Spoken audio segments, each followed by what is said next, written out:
E eu costumo sempre dizer: Senhor, eu posso até conhecer a face das irmãs, algumas por nome, outras não, mas o coração delas eu não conheço. Mas eu sirvo a um Deus, o Deus desta igreja, que é o Deus que conhece os vossos corações. E eu aprendi na caminhada cristã que Ele é um Deus que fala. E Ele fala de uma forma tremenda, porque Ele fala para tratar com o que está no oculto das nossas vidas, dentro do nosso coração. Ele fala conosco naquilo que ninguém sabe, mas Ele sabe. E aí, falando, conversando, orando ao Senhor, e eu dizia: Deus, que texto? E o Senhor disse para mim: tu vais ler 3 textos e vais falar acerca de uma única coisa. E eu gostaria que a princípio você abrisse a palavra do Senhor no Evangelho segundo escreveu João, no capítulo 13, João 13, apenas um versículo que é, por sinal, muito conhecido, creio eu, assim, que é uma resposta que o Senhor Jesus dá aos seus discípulos no momento em que Ele vai lavar os pés dos discípulos, e os discípulos não compreendem porque que o mestre vai lavar os pés deles, que são servos do Senhor. E Jesus responde assim, Evangelho segundo escreveu João, capítulo 13, versículo 7, diz a palavra do Senhor: respondeu-lhe Jesus: o que eu faço não sabes agora, compreendê-lo-ás depois. Amém? Agora você vai voltar muitas páginas e vai lá para 2 Reis. Vai voltar muitas páginas. 2 Reis, capítulo 4. Lembre que são 3 textos. Capítulo número 4. Você vai ler comigo ou acompanhar comigo. Começando no versículo 14 do capítulo 4 de 2 Reis, diz assim a palavra do Senhor: então disse o profeta: que se há de fazer por ela? Geazi respondeu: ora, ela não tem filho, o seu marido é velho. Disse Eliseu: chama. Chamando-a ele, ela se pôs à porta. Disse-lhe o profeta: por este tempo, daqui a 1 ano, tu, mulher, abraçarás um filho. E ela disse: não, meu Senhor, homem de Deus, não mintas a tua serva. E o versículo 17 diz: concebeu a mulher e deu à luz um filho. E no tempo determinado, quando fez 1 ano, segundo Eliseu lhe dissera. E aí você vai lá no versículo 28 do mesmo capítulo 4, diz assim o texto: disse ela: pedi eu ao meu senhor um filho? Não, disse eu. Não me enganes, meu senhor, diz a mulher. Desça um pouquinho, vá para o 34. Subiu à cama, deitou-se sobre o menino, isso foi o profeta, e pondo a sua boca sobre a boca dele, os seus olhos sobre os olhos dele, as suas mãos sobre as mãos dele, se estendeu sobre ele, e a carne do menino aqueceu. Vá para 2 Reis, capítulo 8. Não se preocupe que eu vou te explicar o que Deus falou ao meu coração para a tua vida nesta tarde. Amém? No capítulo 8 do livro de 2 Reis, diz assim a palavra do Senhor: já havia passado um tempo aqui nesse texto do 4 para o 8, e diz assim a palavra do Senhor, versículo 1. Falou Eliseu, quero dizer para você que era o mesmo profeta de 2 Reis 4. Falou Eliseu àquela mulher cujo filho ele restaurara a vida, dizendo: olha, mulher, levanta-te, vai-nos de tua casa e mora onde tu puderes, porque o Senhor chamou a fome, a qual virá sobre a terra por 7 anos. Levantou-se a mulher e fez segundo a palavra do homem de Deus. Saiu, pois, de sua casa e habitou por 7 anos na terra dos filisteus. Ao cabo de 7 anos, a mulher voltou da terra dos filisteus e saiu a clamar ao rei pela sua casa e pelas suas terras. Ora, o rei falava a Geazi, moço do homem de Deus, dizendo: conta-me, eu peço-te, todas as grandes obras que Eliseu tem feito. Contava ele ao rei como Eliseu ressuscitara ou restaurar a vida de um morto. Quando a mulher, cujo filho o profeta Eliseu havia restaurado a vida, clamou ao rei pela sua casa e pelas suas terras. Então disse Geazi: ó rei, meu senhor, esta mulher que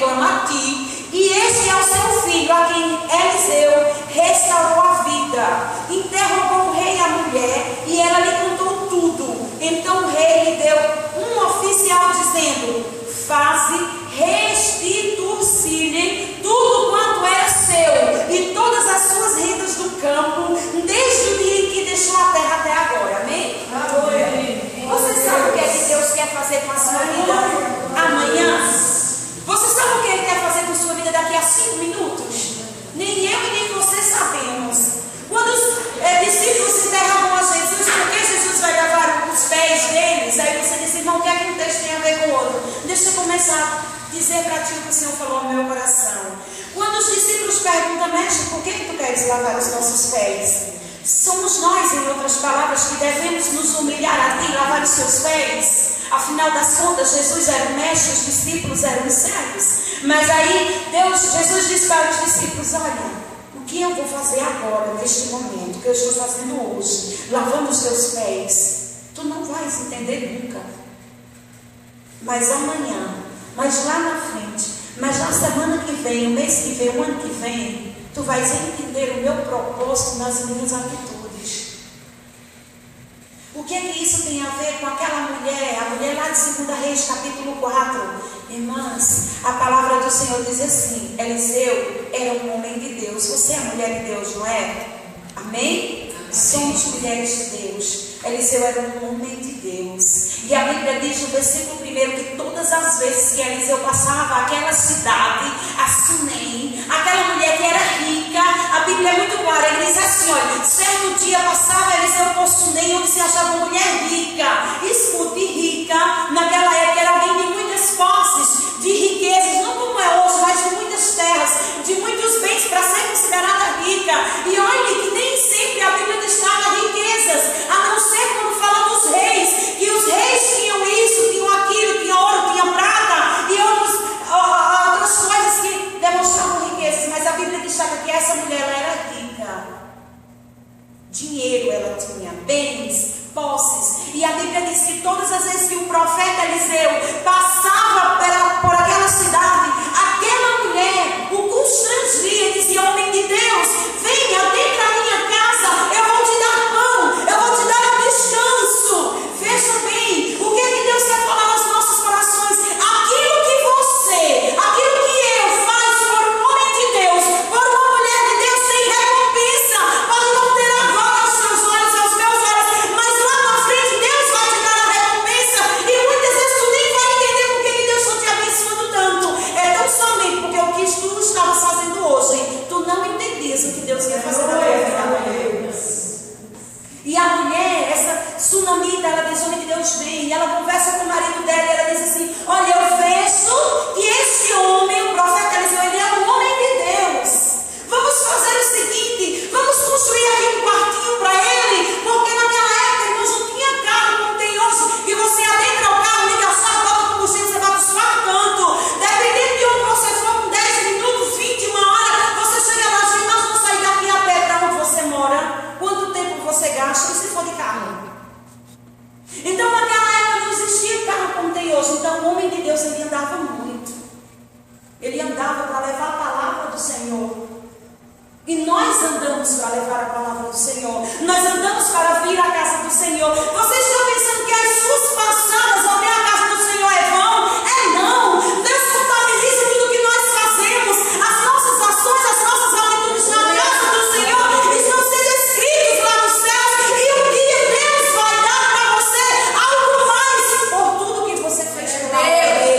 Não é vão teu trabalhar na casa do Senhor. Assim como não foi vão aquela situação da mulher dizer com o marido, vamos construir um quartinho para abrigar este homem de Deus. Se você continuar lendo a partir do versículo 8 do capítulo de 2 Reis 4, ela constrói um quartinho para este homem de Deus, para Eliseu. E a Bíblia diz que aquele homem de Deus, ele diz assim, o que eu posso fazer para abençoar esta mulher?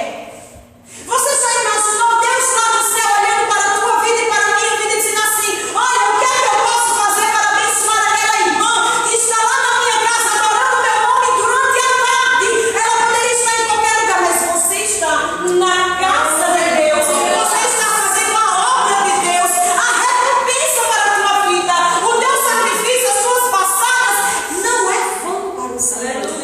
O que tu fazes hoje na obra do Senhor, tu não entendes nem do porquê tu fazes, mas tu terás recompensa pela obra que tu fazes para o teu Deus, porque o teu Deus é Deus que dá recompensa. Irmãos, ela faz um quartinho para aquele homem de Deus. E o homem de Deus vem perguntar a um moço dele chamado Geazi, e diz, Geazi, eu estou vendo tudo que aquela mulher tem feito para comigo, que sou homem de Deus. E ela é rica, em outras palavras. Eu não sei o que é que eu vou dar a ela. Ele disse, o que é que ela precisa? Geazi diz: olha, meu senhor, ela não tem filhos. E o marido dela é velho. E é interessante, irmãos, que Deus, quando vai dar para os filhos dele, Ele não dá aquilo que tu quer, mas Ele dá aquilo que tu precisa. Ele não dá aquilo que tu acha que é bom para ti, mas Ele dá aquilo que Ele sabe que é o melhor para a tua vida. Porque Ele sabe o que está fazendo comigo e com você. E aquela mulher chamando a presença do profeta, e ele diz para ela, que foram os versículos que eu li: daqui a 1 ano, tu abraçarás um filho. E ela diz: não, Senhor, não mintas para mim. Como pode, em outras palavras, um filho? É como que ela dissesse para o profeta: olha, eu tenho tudo, me falta um filho, falta. Mas se até agora eu não tive, eu também não vou ter mais. É como que ela dissesse assim: meu marido já está velho, as coisas se passaram. É como que ela dissesse ao profeta: eu já orei tanto e Deus não mandou, eu já pedi tanto naquele tempo que era para vir, Deus não me deu, eu orei tanto e fui tanto à casa dele e não me deu, então não vem mais. Aí Jesus disse: o que eu faço hoje tu não entendes agora, tu só vais entender amanhã. E o profeta diz para ela: daqui 1 ano, tu abraçarás um filho. Eu vou te dar o que tu não tens. Eu vou te dar o que tu esperaste durante tanto tempo. Mas Deus só dá no tempo dele. E é interessante que ele diz assim: dará um filho daqui a 1 ano. E no versículo 17, quando eu li: concebeu a mulher e deu à luz um filho no tempo determinado, quando fez 1 ano, segundo Eliseu lhe disseram. Você está esperando de Deus alguma coisa? Eu estou esperando de Deus alguma coisa. Amém. Só Deus faz milagre. Só Deus faz milagre. Aleluia, Jesus. Porque aquilo que eu posso fazer, Deus não vai fazer por mim. Irmãos, Deus não vai fazer por mim chegar e dizer assim: me perdoa que eu te magoei. Para a minha conta não, isso tu pode, isso eu posso. Agora Deus faz por mim, por você, uma coisa que você olha, que eu olho e digo assim: Deus, é impossível transformar uma vida. Aos meus olhos é impossível, mas aos olhos de Deus, glória a Deus. Salvar uma vida eu não posso, você não pode, mas o Espírito Santo do Senhor pode. Porque quem trata é Ele. Quantas vezes nós alegramos a casa do Senhor e ouvimos tantos louvores, às vezes a gente é como que não fosse nada, e de uma hora para outra canta um louvor e você sente aquele mover de Deus dentro do teu coração, e quando menos tu espera, tu estás chorando, tu estás de mãos levantadas. Sabe por quê? Porque aquele que conhece a você e a mim foi lá dentro do amor e do profundo que só Ele pode ir. Agora você e eu podemos até dizer assim: mas Senhor, como esta mulher, a Bíblia diz que o garoto cresceu. Esse garoto que foi a bênção que Deus usou a vida do profeta Eliseu para entregar àquela mulher, ele cresceu.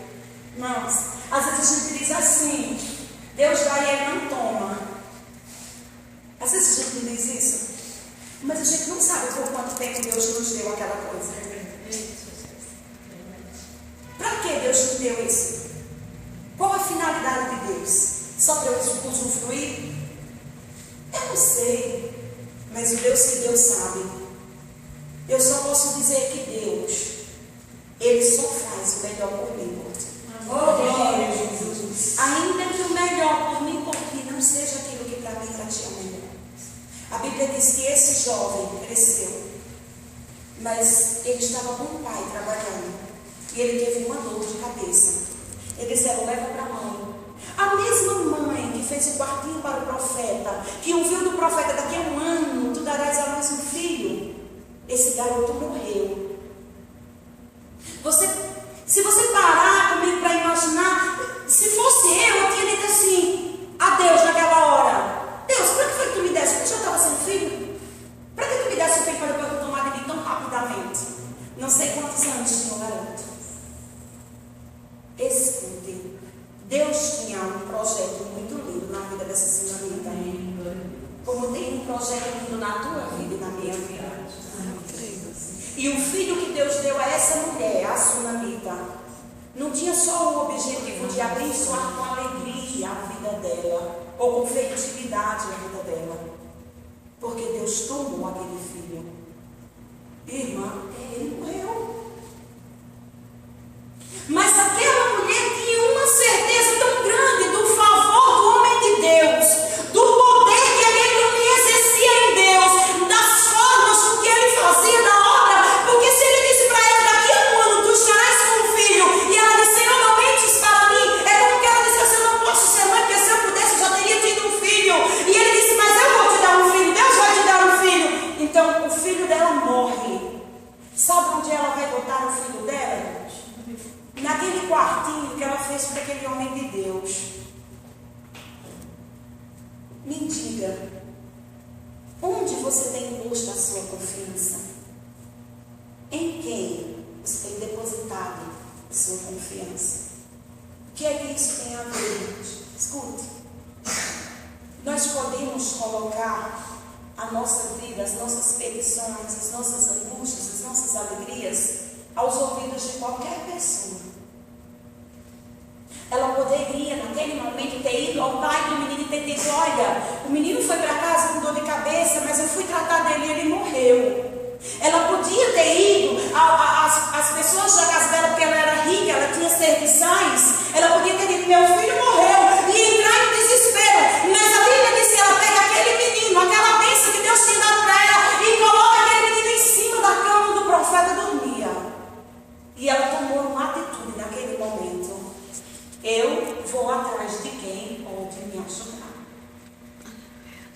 Prepara tudo que eu vou atrás daquele que me abençoou, o profeta de Deus. E eu e você estamos aqui porque nós estamos na casa daquele que pode nos abençoar. Nós estamos buscando aquele que pode fazer em nossas vidas aquilo que nós somos limitados e não podemos. É Ele que pode mudar o quadro, é Ele que pode mudar a história, é Ele que pode transformar a vida daqueles por quem nós temos orado. Porque a gente ora pelos nossos. E ela subiu. Distante foi. Eu fico imaginando a cabeça daquela mãe subindo até o monte onde estava o profeta.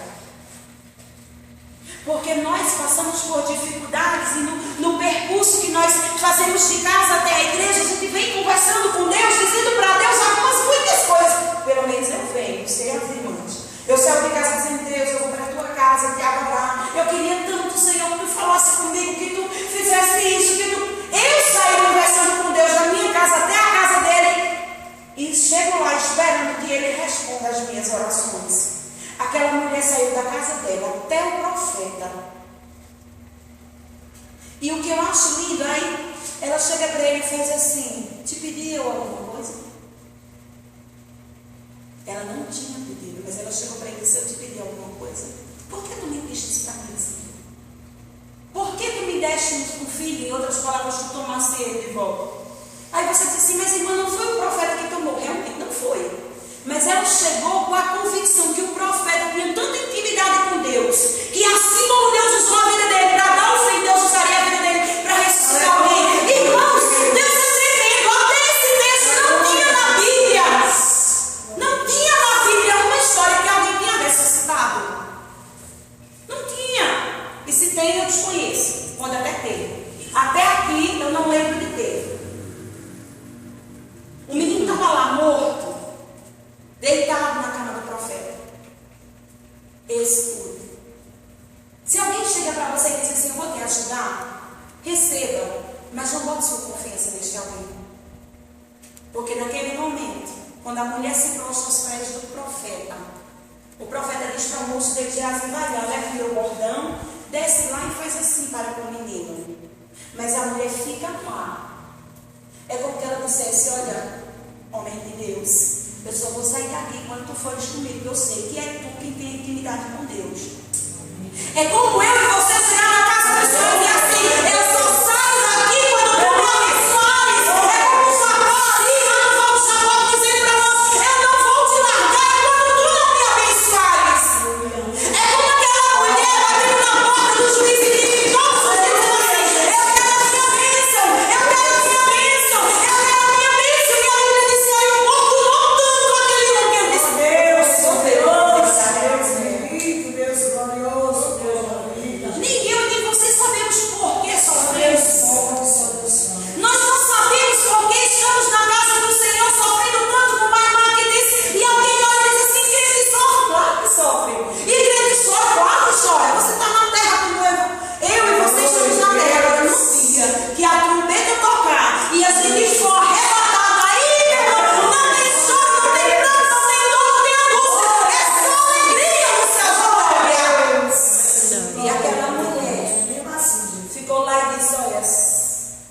Eu só saio daqui quando tu for comigo. Não está escrito isso, mas foi a atitude dela. E a Bíblia diz que o profeta desceu com ela. Quando chegou lá, o menino continuava morto. Mas ele chegou ali para um lugar, deitou-se sobre um menino, colocou mão com mão, boca com boca, corpo em cima do corpo do menino e fez a oração dele. Naquela oração, a Bíblia diz que o menino voltou o espírito para ele e ele teve vida. Milagre de Deus, né? Mas por que eu li João 13:7? Que eu faço hoje, tu só vais entender, amém? Eu quero dizer para você, tudo que essa mulher passou, entre todos os propósitos na vida dela, de perder o filho, do profeta ressuscitar o filho dela, teve um propósito que ela jamais imaginaria. A mulher era rica, temente a Deus. E no capítulo 8 de 2 Reis, no versículo 1, esse mesmo profeta que ressuscitou o filho desta mulher disse assim para ela: olha, sai daqui, tu e os da tua casa, vai embora desse local, porque o Senhor vai mandar fome. São 7 anos de fome. Às vezes a gente é tão apegada às coisas materiais, que Deus fala com a gente e a gente está apegada ali, não, mas eu não vou não, porque isso aqui é meu, eu gosto. Escute, o profeta disse para ela: sai daqui, vai embora para outro lugar, porque vai ter fome, 7 anos de fome sobre a terra. 2 Reis 8:1. E ela vai embora. Sabe por que eu li o que eu faço hoje? Tu só vais entender amanhã, tu não entendes agora. Passa a história. A Bíblia diz ainda nesses versículos, até o versículo 6, você vai ver que o mesmo moço de Eliseu, que disse para Eliseu que a mulher não tinha filhos, o mesmo moço de Eliseu, que Eliseu diz: desce, vai lá com o meu cajado lá onde o menino está. Esse mesmo moço estava contando para alguém a vida de Eliseu. Você está pensando que as pessoas não contam a sua vida? Não contam. Alguém chega e diz assim: irmã Josi, a irmã fulana é uma bênção, dê uma oportunidade a ela. Irmã, a irmã fulana, ela canta que é uma bênção e é uma mulher de testemunho, dê uma oportunidade para ela louvar. Olha, lá na igreja, na congregação da igreja do Panorama, no Vale da Bênção, o culto de segunda-feira, irmãos, é uma bênção, vai lá. Nós somos agentes multiplicadores da palavra do Senhor. Como é bom você chegar para alguém no próximo culto e dizer: irmão, senti sua falta segunda-feira, foi uma bênção o culto, Deus se fez presente, a gente adorou o Senhor, a gente louvou, a gente orou, foi tremendo, só faltou você, irmão. E a Bíblia diz que aqui Eliseu já tinha morrido. Morreu Eliseu. Mas a vida de Eliseu ficou para todo mundo saber. E o rei disse a Geazi: vem cá, conta para mim os feitos deste homem de Deus chamado Eliseu. E Geazi começa a contar: Eliseu fez isso, Eliseu fez isso, Eliseu fez isso. E aí Geazi diz: olha meu rei, deixa eu contar uma. Tinha uma mulher que fez um quartinho para o profeta Eliseu. Todas as vezes que ele passava, ele ia àquele lugar, descansava. Ela não tinha filhos e o profeta profetizou que ela ia ter um filho. Ela teve um filho, só que depois de um dado tempo o menino morreu e ela foi até ele e ele deitou sobre o menino e o menino ressuscitou, meu rei. Aí o rei disse: como é? Naquela mesma hora, entenda, aquilo que Deus deixa tu passar hoje, tu não sabes para que vai te servir lá na frente. Naquele mesmo momento chega aquela mulher que ouviu o profeta dizer: vai embora dessa terra, porque vai ter 7 anos de fome. Ela entra na presença do rei e diz: Senhor meu rei, me socorre, porque eu preciso.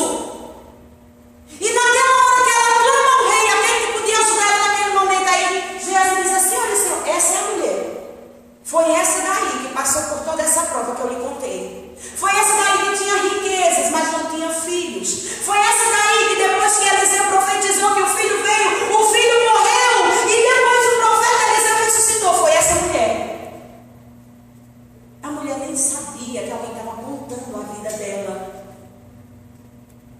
Às vezes a gente não sabe por que as pessoas falam ao nosso respeito e a gente não entende, mas é Deus dizendo assim: fala do que a minha filha tem feito na minha obra mesmo. Pode falar, que é para as pessoas poderem compreender que ela é digna de ser abençoada, que ninguém entende por que eu faço, mas eu faço porque eu conheço o coração dela. E o rei diz assim: foi essa mulher? Aí o rei pergunta a ela: me conta a tua história. E a mulher começa a dizer: olha, e narra toda a história. E naquele momento eu creio no meu coração que ela tenha entendido por que o filho dela veio a morrer. Se o filho dela não tivesse morrido, ninguém estava contando a história dela. As minhas dificuldades, as minhas lutas servem para fortalecer a fé dos meus irmãos. Mas como pode, irmã? É tanta prova na vida daquela criatura, mas ela só faz dizer que Jesus é bom. A tua vida, tu estás na casa do Senhor para edificar outras vidas, para abençoar outras vidas. As tuas lutas de hoje, tu não sabes o porquê, mas Deus sabe o que quer fazer. É para lá na frente tu seres abençoada por Deus. É lá na frente alguém dizer assim: eu preciso honrar aquela mulher, eu preciso honrar aquela vida, eu preciso abençoá-la, porque alguém me contou toda a história de sofrimento dela, tudo que ela passou, mas a caminhada dela, ela não negou a fé, ela não desistiu, ela não recuou, ela não retrocedeu, pelo contrário, ela continuou adorando, exaltando e bendizendo o meu nome. É assim que você tem se encontrado? Está na prova? Busca a casa do Senhor. Porque é na casa do Senhor, como foi dito aqui, que você se alimenta.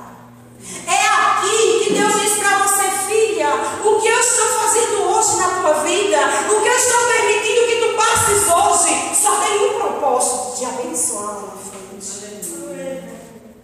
É por isso que eu desperto você para vir à minha casa, para orar, para buscar a minha palavra, para me louvar, porque existe uma quantidade de pessoas a contemplar. Ei, tu sabes com quantas vidas Deus tem falado quando essas vidas olham para você? Tu sabes o que Deus tem feito, tem dito, em que corações Deus tem tocado, quando alguém diz assim: tu viu a irmã Elisone? Ó para ali, segurando o netinho. É um exemplo de fé. Tem tantos que estão bem à vontade lá fora, mas não vão para a casa do Senhor. É aquilo que Deus faz na tua vida, na minha vida. Tem propósitos. Sabe, a nossa dificuldade, irmãs, consiste numa única coisa: nós não sabemos o que Deus vai fazer. A gente acha que Deus vai fazer assim, a gente acha que Deus vai tratar assim, mas a gente não sabe como Deus vai tratar. Sabe José, filho de Jacó? Ninguém que lê a história de José até a metade dela iria dizer assim: Deus estava naquele negócio. Ninguém que lê a história de José até o momento que ele vai para a prisão lá de Faraó, jamais diria: Deus vai fazer alguma coisa com esse rapaz. Como pode filho de um homem chamado Jacó, o mais novo, ou o segundo mais novo, que havia já o Benjamim, como pode isso, um sonhador? Como pode? Deus está na vida desse menino? Não! Se Deus estivesse na vida desse menino, jamais Deus deixaria esse menino ser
Meisel deixou tudo, mas Deus tem um propósito nisso. Aí alguém olha para a vida de José, irmãos, eu fico imaginando quando eu leio a Bíblia, se alguém tirasse algumas páginas da Bíblia, ou alguns textos que a gente começa a ler, a gente ia dizer assim, mas que Deus? Como pode? Eita, pode, irmãos. Porque Deus sabe o que Ele quer fazer com você. Ele sabe como Ele quer lhe preparar para você ficar pronto, como obreiro aprovado, que não tem do que se envergonhar. E que quando alguém te perguntar, mas tu és crente, tu sou, graças a Deus, e desejo que você também seja, mas tu passaste por isso, foi para a glória do meu Deus, para que o mundo veja que meu Deus cura, para que o mundo veja que meu Deus liberta, para que o mundo veja que meu Deus transforma, para que o mundo veja que meu Deus salva, que meu Deus cura, que meu Deus transforma. Glória a Jesus. Sabe quando é que o mundo vai ver que você foi levantado por Deus? Só se você chegar a ficar caído. Não se levanta quem está de pé. Não se cura quem está bom. Não se restaura um casamento se ele não tiver destruído. Sabe quando é que você e eu vamos conhecer um Deus que provê? Quando eu e você estiver na posição de Abraão lá no monte para sacrificar o que tinha mais valor para ele, e você vê o poder que provê. Mas muitas vezes nós ficamos sem entender. E Jesus diz: olha, filho, filha, o que eu estou fazendo agora na tua vida, o que eu estou fazendo hoje, o que eu estou permitindo tu passares na tua família, na tua vida financeira, na minha casa, no teu trabalho, no teu lar. Escuta, filha minha, só tem um propósito, e esse propósito tu só vais entender amanhã, quando tu vês a minha mão mover os céus sobre a tua casa, sobre a tua família, sobre a tua casa. Só assim você e eu vai entender os projetos e propósitos de Deus. Só entende o trabalhar de Deus. É como você olhar para a história de Moisés e dizer assim: como pode? É livre da morte, do decreto de Faraó, mata todas as crianças do sexo masculino, vai para o rio, é pego pela filha de Faraó, é criado por ela, 40 anos aprendendo todas as coisas do Egito, todas as riquezas e sabedorias do Egito, e depois disso não vai passar 40 anos no deserto? Tu está entendendo? Não. Para que você precisa entender? Você só precisa ter uma certeza que você serve ao Deus que muda o quadro da história, que você serve ao Deus que faz e faz como Ele quer, mas tudo que Ele faz com o propósito de exaltar, de engrandecer e glorificar o nome dEle. Glória a Deus. João 13:7 disse Jesus aos seus discípulos: olha, o que eu estou fazendo hoje, vocês não entendem.